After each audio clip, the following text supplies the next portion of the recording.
Elle est pas belle la vie? Si. Moi je pense que oui, hein.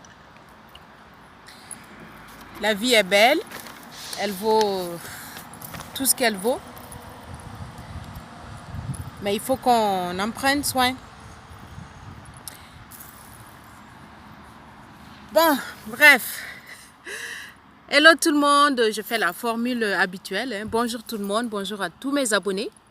Merci à tous mes abonnés. Merci à tous ceux qui regardent mes vidéos. Donc, si tu ne me connais pas, moi c'est Bibiane Boss. Et ici, la boss, évidemment, c'est moi. Je suis la boss de ma vie. J'essaye de la mener à bien comme je peux. Donc, je vous souhaite la bienvenue sur ma chaîne. Et surtout, merci à vous. Merci de me suivre comme ça. Merci de me laisser des pouces en l'air. Et continuez de vous abonner, Voilà. Alors, aujourd'hui, j'ai décidé de faire cette vidéo encore en plein air parce que voilà, il fait beau aujourd'hui. On a eu 3 jours de pluie, c'était tout gris, donc bon, ça donne pas envie de sortir.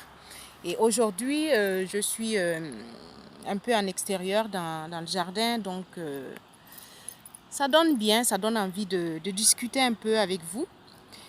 Et du coup, j'ai décidé de vous parler un peu de la vie, des sacrifices qu'on peut faire, des choses qu'il faut faire dans sa vie et pour avancer positivement, pour se donner un peu de bonheur, pour que certaines choses ne nous arrivent pas aussi, certains malheurs, certaines situations catastrophiques ne nous tombent pas sur la tête et tout ça. J'étais en train de parler de ça avec une amie et je me suis dit tiens, si j'en faisais une vidéo, comme ça je pourrais partager avec vous ce que je pense, hein. Ça reste moi mon avis, hein. Ce n'est pas non plus une règle qu'elle est claire, chacun fait ce qu'il veut, mais j'aimerais partager ça avec vous. Donc aujourd'hui j'ai décidé de parler avec vous de 10 sacrifices, disons 10 modes de vie qu'on devrait adopter pour avoir une vie assez correcte. Voilà. Donc j'ai trouvé à peu près 10. Je vais essayer de vous situer tout ça. Attendez. Il y a des petits insectes là qui passent. Moi ça m'embête. J'ai horreur des insectes. Mais bon, en même temps je suis dans le jardin donc ça va. Alors, je l'aurais cherché. Bon, on va commencer pour que la vidéo ne soit pas trop longue. Je vais essayer de vous énumérer en fait ce que je pense et comme j'ai dit au début de la vidéo, 10 sacrifices ou 10 manières de vivre qu'il faut arrêter de faire ou des comportements qu'on doit arrêter si on veut que notre vie évolue positivement.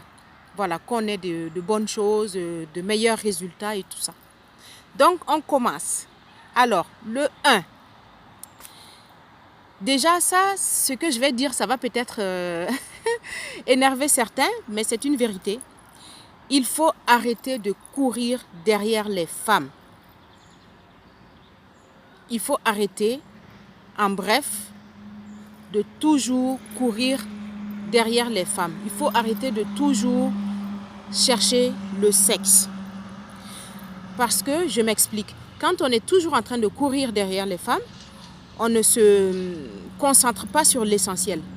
Je ne dis pas non plus qu'il ne faut pas draguer, hein, ça fait partie de la vie.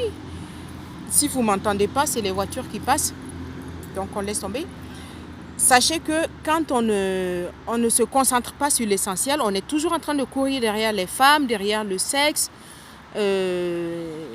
Ça nous déroute. Voilà, ça fait que tu perds ton objectif, tu es ralenti dans la vie, vous comprenez? Parce que voilà, tu cours derrière une femme, tu es toujours dans les histoires de cœur, de sentiments ou non, hein, ou à la recherche de ta libido, de satisfaire ta libido, de toujours chercher à courir derrière les femmes, toujours chercher à satisfaire une femme, à l'amener par-ci, par-là. Alors que peut-être que si tu te concentrais sur toi, tes études, ta recherche de travail, tu allais mieux réussir. Donc, vous comprenez ce que je vais dire. Ça, c'est le premier cas. Alors, en deuxième cas, il faut éviter de dépenser inutilement. Je parle dans le cas surtout de gaspiller son argent dans les grandes marques. Je ne dis pas non plus qu'il ne faut pas acheter de grandes marques. Hein. Je ne suis pas du tout contre l'achat des grandes marques, mais je trouve que quand on utilise son argent, qu'on achète par exemple un t-shirt ou des baskets ou je ne sais pas quoi, des gadgets des grandes marques, on gaspille de l'argent et donc on n'économise pas. Vous voyez ce que je veux dire? On n'économise pas. Et pourtant, quand on veut réussir aussi dans la vie, il faut faire des économies, il faut prévoir, il faut penser à demain.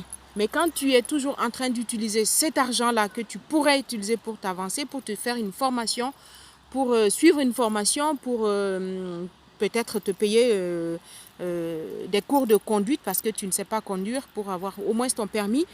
Peut-être qu'avec le permis, tu pourrais avoir un boulot de chauffeur, un boulot de conducteur, de bus, de train. Vous voyez ce que je veux dire? Donc, quand on achète les grandes marques, on dépense de l'argent inutilement. En tout cas, moi, c'est mon avis. Voilà. Donc, si on veut avancer, si on veut économiser, ce n'est pas en gaspillant dans les grandes marques. Une fois en passant, je ne dis pas non.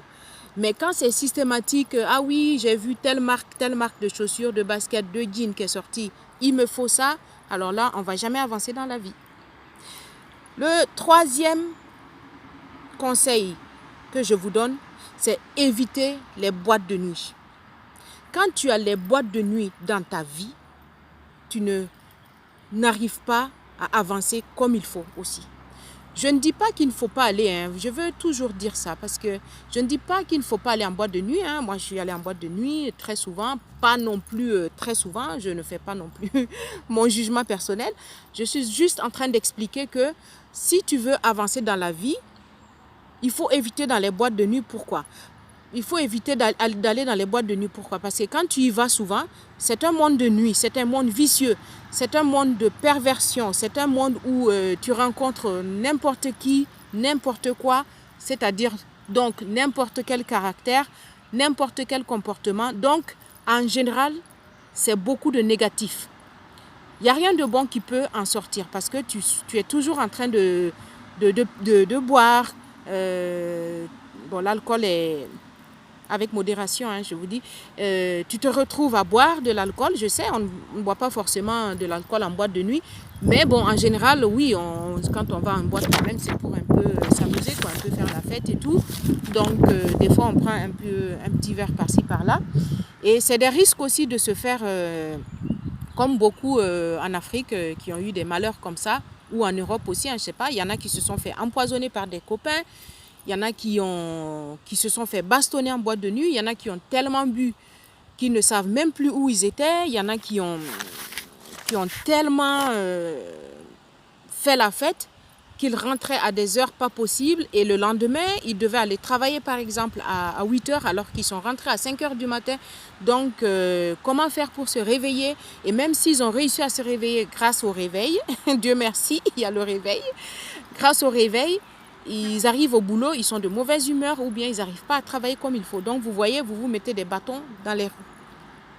Alors, la quatrième chose, qui rejoint un peu la troisième, il faut éviter l'alcool dans votre vie. C'est connu, l'alcool est nuisible dans sa vie. Quand tu es alcoolique, c'est terrible parce qu'on a vu, hein, je ne sais pas moi qui l'invente, vous avez tous autour de vous une personne alcoolique et vous voyez comment cette personne se comporte. Des fois, on n'est pas au stade de l'alcoolisme, de devenir alcoolique, mais en buvant de l'alcool, on perd ses repères. On ne sait plus quoi faire, on ne réfléchit plus soi-même, c'est les autres qui vont décider pour vous, c'est les autres qui te font ce qu'ils veulent. Et en plus, quand on est une fille, des fois quand tu bois trop, surtout les adolescentes qui se laissent aller, parce que voilà, il faut boire, il faut suivre les autres. Et des fois, elles se font violer. malheureusement, dans les boîtes de nuit, elles se font abuser sexuellement par des garçons qui profitent du fait que, voilà, elles sont devenues faibles et ça. Et quand on est un jeune homme, quand on travaille ou quand on a une vie sociale déjà calée et que l'alcool vient se mêler de ça, ça te bousille ta vie. Ça fait que tu perds beaucoup de choses, tu perds du temps, tu perds de l'argent parce que tu gaspilles, tu achètes de l'alcool et pour toi et pour tes amis qui ne feront pas forcément ça pour toi non plus et qui te regarderont te détruire en fait. Donc il faut bannir l'alcool de sa vie si on veut avancer positivement, en tout cas dans cette vie. La cinquième chose, il faut arrêter de trop dormir. Il y a des gens qui aiment tellement dormir. Ils dorment, quand je dis trop dormir, c'est-à-dire on peut faire la grasse matinée. Mais la grasse matinée, ça va jusqu'à quelle heure? Maximum 9 heures. Pour moi. Mais 8h30, 8h, 9h. Mais quand on dort jusqu'à 11h midi, ça ne va pas. Ça ne va pas parce que voilà, on rate beaucoup de choses dans la journée. Le temps que tu mets à dormir, si tu avais consacré ce temps-là à chercher du boulot, tu allais réussir un peu. Si tu avais consacré ce temps-là à appeler peut-être un maître de stage, il t'aurait donné des conseils pour ton stage. Si tu avais consacré ce temps-là à l'auto-école, tu aurais eu ton permis, tu allais avoir du boulot. Si tu avais consacré ce temps-là à faire du sport, par exemple, ça allait te donner plus de forme et moins de problèmes de santé. Donc, il faut éviter de dormir parce que quand on dort tout le temps, on rate beaucoup de choses. Eh bien, qui dort dîne. Donc, ça veut dire, si tu dors, c'est que tu as tout et que toutes les choses sont calées dans ta vie. Mais malheureusement, quand tu te réveilleras, tu te rendras compte que tu as raté beaucoup de choses. Donc, je sais qu'il faut se reposer des fois, mais il ne faut pas trop dormir. Voilà mon conseil. La sixième chose à éviter. Il faut arrêter d'accuser le pays dans lequel on est. Par exemple, je parle des gens qui ont immigré en France comme nous. Moi, par exemple, moi je vivais au Burkina, mais maintenant je vis en France. Et je connais beaucoup de personnes, notamment dans la communauté africaine, qui se plaignent. Je parle de la communauté africaine parce que je suis africaine, donc je parle de ce que je connais. Je n'invente pas et puis tant pis si certains ne sont pas contents, moi je le dis. C'est connu, ils le disent partout aussi. En général, les Africains qui sont en Europe, là, il y a beaucoup qui finissent par se plaindre du pays où ils sont. Ah oui, on ne m'a pas intégré. Oui, les gens sont racistes. Oui, les gens ne font pas ceci. Oui, moi, je ne mange pas les nourritures des Blancs. Moi, non, moi, je ne fais pas ci, je ne fais pas ça. Ah non, ça, c'est pour les Blancs. Moi, je préfère rester que dans ma communauté noire, africaine. Je préfère faire ceci. Le pays nous a rejetés. Non, ce pays-là ne nous accepte pas. Ah ouais, mais ce pays-là, ici, là où j'habite en France ou bien en Belgique ou à, je sais pas où, à Londres. Ah ouais, ici, on nous rejette tout le temps. Non. Il faut arrêter de faire ça. Parce que dans les pays là où nous sommes, ce sont des pays qui sont libres de nous accepter ou non. Déjà, s'ils ont accepté que toi, tu viennes t'installer là, d'une manière ou d'une autre, tu es là. Donc, essaye de t'intégrer, essaye de trouver du positif. Cherche du boulot. Ce n'est pas facile. Déjà, ce n'est pas facile de trouver du boulot en Europe. Alors là, si tu passes ton temps à critiquer ce pays, à critiquer ses valeurs, ses coutumes, ses habitudes, tu ne pourras rien faire. Tu ne seras rien. Tu seras toujours derrière à critiquer et les autres avancent. Donc, essaye de te faire des amis, essaye de te faire des rencontres, essaye d'aller voir Pôle emploi pour le cas de la France pour te trouver du boulot. Essaye de rencontrer des structures d'accueil, essaye d'aller vers les associations, essaye de t'intégrer, en gros. Il y a des gens même qui disent qu'ils ne veulent même pas manger la nourriture européenne. Pourquoi? Ah non, moi je veux juste manger ce qui vient de mon pays et tout. Mais pour moi, c'est un refus d'intégration, complètement. On ne dit pas qu'il ne faut pas manger les plats de nos pays. Nous, on mange les plats de nos pays aussi. Hein. De temps en temps, j'en cuisine. Hein. Mais ce n'est pas pour autant que carrément, je vais dire non, je ne veux plus.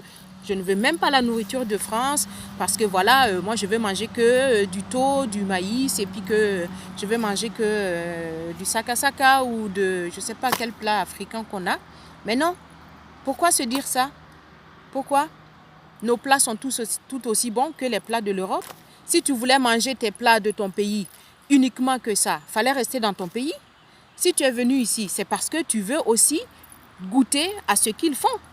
Mais après, c'est que chacun fait ce qu'il veut, hein, vous savez, hein, comme on dit. Mais c'est des choses qui vous ralentissent aussi. Soyez positifs. Comprenez que c'est des pays qui sont ouverts, d'autres non. Mais quand on fait des efforts, en général, ça paye positivement. Voilà. Alors, la septième situation, la septième erreur qu'on fait quand on veut réussir dans la vie, il faut toujours éviter les mauvaises compagnies.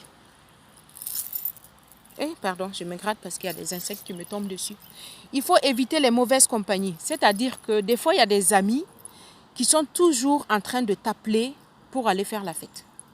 Ou bien tu as des amis, même des fois même des gens de ta famille hein, qui vont toujours te dire « Ah, mais il faut toujours que, il faut que tu me retrouves là, on va faire des barbecues, il faut toujours là, viens là toujours qu'on fasse, on aille jouer au foot. » Il faut toujours que ces gens-là viennent te sortir de ta zone de confort, de ce que tu fais pour aller t'amuser.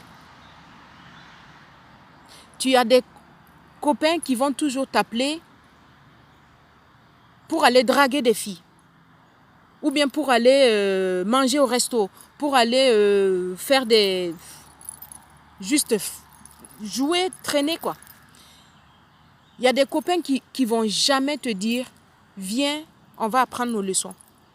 Viens, on va essayer d'aller voir tel service social, telle structure comment on appelle, des structures de recrutement. » Il y a des amis qui ne vont jamais te faire ça. Pourquoi ils ne vous font jamais ça? C'est toujours pour faire la fête, c'est toujours pour aller discuter, bavarder inutilement chez l'un, chez l'autre, tourner autour des filles et tout ça. Non, ça c'est de la mauvaise compagnie. Un bon ami doit être celui qui te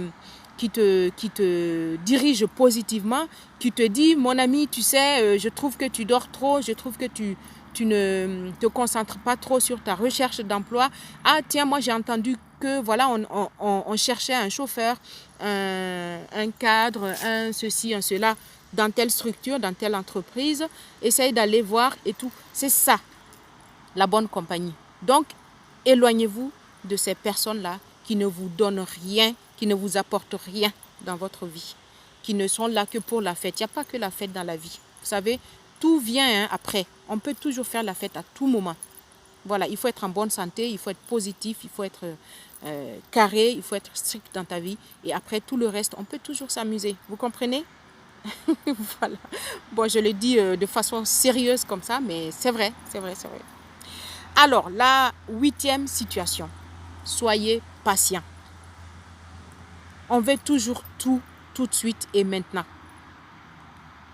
Donc, il ne faut jamais être impatient. Il faut être toujours patient dans la vie. Quand on investit, quand on fait quelque chose, quand on veut accomplir quelque chose, il faut avoir de la patience. Il ne faut pas vouloir être riche tout de suite. Si tu fais du commerce, il faut essayer de faire doucement. Doucement. Et il faut avoir de la patience dans les choses, de la clairvoyance.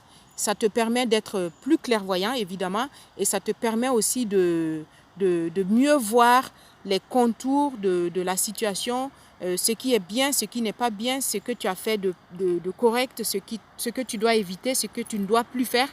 Donc, il faut avoir de la patience. La patience est un chemin d'or, comme on dit. Alors, la 9e situation. Réduisez le temps que vous passez devant la télé. Oui. La télévision, ça distrait justement. On est tout le temps en train de regarder la télé le matin, la télé à midi pour le journal, la télé, disons, le soir parce que les telenovelas. Et bien voilà, voilà où je voulais en venir, surtout. Les telenovelas, j'ai rien contre les telenovelas, mais c'est un passe-temps qui perd du temps. Ça perd ton temps, mon ami, ma copine, mon frère, ma soeur. Ça te perd ton temps. Parce que le temps que tu prends pour regarder, visionner ces telenovelas-là, ces gens-là, ils sont en train de s'enrichir parce qu'ils tournent encore des épisodes et eux, ils se font de l'argent parce qu'on les paye. Et on les paye pourquoi? Parce que toi, tu regardes leurs vidéos. Et à chaque fois que tu regardes leurs vidéos, ça leur fait rentrer de l'argent. Et toi, tu es assis. En attendant, tu es assis, tu regardes. Mais qu'est-ce que tu fais pendant ce temps? C'est-à-dire que tu ne regardes que la télé. Mais tu ne produis rien. Tu ne produis rien. Tu n'engendres rien. Il n'y a pas d'argent qui tombe dans ta main. Tu ne vas pas te lever des telenovelas et aller trouver une sacoche pleine d'argent dans ta cuisine. Tu ne vas pas aller trouver que ton frigo est rempli. Tu ne vas pas aller trouver que ton compte est rempli. Au contraire, tu ne fais que gaspiller de l'argent puisque en regardant la télé, tu payes les droits de télé. Tu payes l'électricité. Parce que tu as branché ta télé à l'électricité. Donc, il faut bien que tu payes le courant. Les factures vont tomber. Quand tu regardes la télé, tu écoutes tout ce qui est négatif en général. Même si c'est positif, ça ne fait que te tourner la tête. Ah oui, on a dit ça à la télé, qu'il y a telle chose qui est sortie. Ah, tu cours, tu vas acheter. Mais c'est toi qui as dépensé pour ça. Parce que tu as vu à la télé, parce que la pub a enjolivé la chose. Et toi, tu as couru, tu es parti dépenser.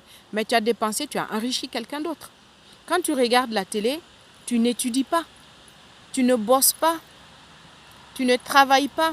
Tu n'arrives pas à suivre les devoirs de tes enfants. Tu n'arrives pas à parler avec tes enfants. Tu ne discutes même pas avec tes enfants. Alors qu'il faut en profiter. Les enfants grandissent. À un moment donné, ils ne voudront plus parler avec toi. Ils n'ont pas le temps de discuter avec toi. Genre, c'est à l'âge de l'adolescence. Et à ce moment, vous vous disputez avec les enfants. Oui, on ne vous parle plus, on ne se parle plus. Ou bien vous êtes tout le temps derrière votre téléphone. Ou bien vous êtes toujours parti. Je ne sais même pas ce que mon fils y fait, ma fille fait. Mais pourquoi? Parce que tu n'as pas pris l'habitude de parler avec lui. Parce que tu lui as montré que la télé passe avant lui. La télé, ça c'est bien. Mais la télévision te regarde. Elle te regarde comme toi, tu la regardes. Qui va faire quoi? En attendant, elle tourne. Les images tournent. Au moins, la télé fait quelque chose. Mais toi, tu fais quoi? Rien de ta vie. Rien. Donc, il faut savoir que la télé, c'est une perte de temps. Ça perd du temps. C'est bien de regarder quelques émissions comme ça par-ci, s'informer et tout ça. Mais quand on en fait une habitude, il faut regarder la télé tout le temps, là, non. Ça, c'est pas bien. C'est pas bien. Je vais d'ailleurs faire une autre vidéo sur les impacts négatifs de la télévision. En gros, des écrans même, sur la vie des enfants. Donc ça, c'est une affaire à suivre. Vous serez au courant très bientôt pour ça. Alors, la dixième chose là, le top du top, ça c'est les hommes mariés, vous allez m'en vouloir et tout. Alors, les hommes mariés, il faut arrêter d'avoir des maîtresses.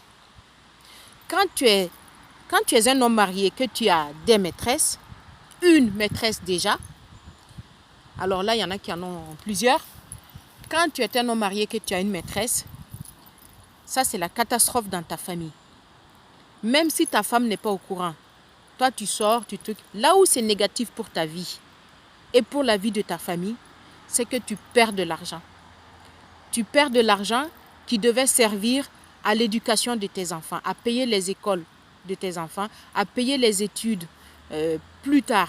Cet argent-là, ça pouvait te servir à mieux construire ta maison, à construire peut-être une dépendance à côté pour que tes enfants soient plus à l'aise plutôt que d'être entassés dans la même maison.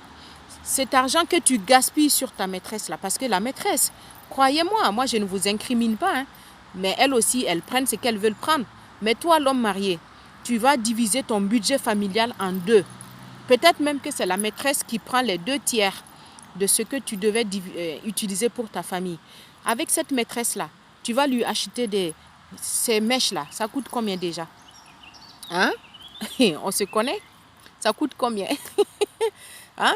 Quand on achète les brésiliennes, là, les cheveux indiens, les péruviennes, vous savez combien ça coûte? C'est pas du jeu. Mais toi, l'homme marié, tu veux la voir avec ça. Tu veux voir ses mèches jusqu'à ses fesses. Donc, tu vas dépenser. Il faut bien qu'elle se coiffe. Il faut bien qu'elle aille poser ça au salon de coiffure. Et bien sûr, qui porte les brésiliennes longues jusqu'aux cheveux veut aussi les vêtements qui vont avec. Il faut la chaussure qui va avec. Alors là, le sac à main, on ne dit rien. Hein, ça, c'est l'évidence en fait. Et les bijoux. Voilà, donc, ben voilà quoi. Comme moi aussi ici, là. Il faut les bijoux qui vont avec. Donc, tu es en train de dépenser pour cette fille-là. Alors que l'argent que tu as pris mettre sur ta maîtresse, tu aurais pu donner à ton fils qui est venu te voir il y a une semaine pour te dire, maman ou papa, j'ai besoin d'argent pour payer la deuxième partie de la scolarité. Sinon, ils vont me chasser de l'école. Sinon, même qu'on l'a chassé même de l'école déjà il y a 2 semaines, il a fallu qu'il vienne te voir pour négocier ça. Mais toi, tu n'as pas eu cet argent-là pour lui donner parce que toi, tu veux donner à ta maîtresse pour qu'elle achète ses brésiliennes, ses chaussures, son sac et tout ça. Donc, s'il vous plaît, quand on décide de construire une famille, c'est que on décide de se consacrer à sa famille. Moi, c'est ma philosophie. C'est ma philosophie. Mais quand on dit ça, moi, tout ce que je suis en train de dire là, à propos de ce sujet, à propos des hommes mariés qui courent derrière les maîtresses là, je sais que je vais me faire incendier. Il y a beaucoup de filles qui vont m'en vouloir ou beaucoup d'hommes qui vont dire ouais, mais ceci. Mais moi, je m'en fiche. Alors là, vous pouvez tousser. Hein. Allez-y, toussez, allez-y, lavez vos mains. En ce moment, c'est ce qu'on dit. Hein. Lavez-vous les mains. Mais moi, je n'ai rien à fiche. Je vous dis une vérité, c'est tout. N'est-ce pas? Quand l'homme marié gaspille son argent là pour dépenser sur vous là, ça ruine sa santé, ça ruine sa vie. Lui-même, sa santé aussi se détériore parce qu'il donne ici, il donne là. Je vais dire sexuellement. Il peut rapporter aussi de vilaines maladies et à sa femme venant de sa maîtresse ou vice-versa. Ses enfants, ils sont en retard dans la vie parce que voilà, tu as gaspillé ton argent pour acheter une nouvelle mobilette ou une nouvelle voiture à ta maîtresse. Consacre-toi à ta famille. Donc, vous voyez, tout ça réuni font que, en conclusion, soyons humbles, soyons corrects, soyons positifs. La vie, elle est belle. Tout vient à point pour qui sait attendre. Il faut juste... il faut avoir le juste milieu dans les choses. Et ce que je dis là, tout ce que j'ai cité là, je veux dire que ça n'engage que moi. C'est mon avis personnel. Mais je ne parle pas non plus inutilement. Je ne raconte pas des choses, des avis personnels pour donner tout le temps ce que moi je pense. Mais c'est parce que j'ai entendu des expériences aussi, des uns des autres. J'ai vécu des expériences aussi. Et j'ai vu aussi, de près ou de loin, des situations où tout ce que j'ai cité là ont été catastrophiques pour ces personnes-là. Donc, c'est pour ça que j'en parle. Je ne parle pas de n'importe quoi non plus. Je sais aussi de quoi je parle. Je suis une personne sensée qui réfléchit et qui dit ce qu'elle pense. Voilà. Et qui réfléchit aussi ce qu'elle dit. Donc, voilà. Attendez, je vais boire encore de l'eau parce que sinon, j'ai tellement parlé que...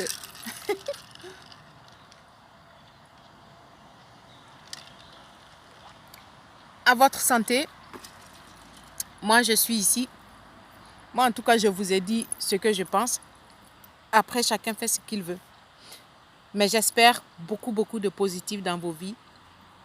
beaucoup de joie dans vos vies. Et avant tout, pensez à votre santé, pensez à votre avenir et à très bientôt pour une autre vidéo. Mouah. Et des pouces en l'air, des pouces en l'air. Même si vous mettez des pouces négatifs, c'est pas grave. Ça me montre qu'il y a au moins des gens qui me suivent et qui sont d'accord ou qui sont pas d'accord avec moi. D'accord? Donc, abonnez-vous encore, partagez mes vidéos et surtout, peace and love.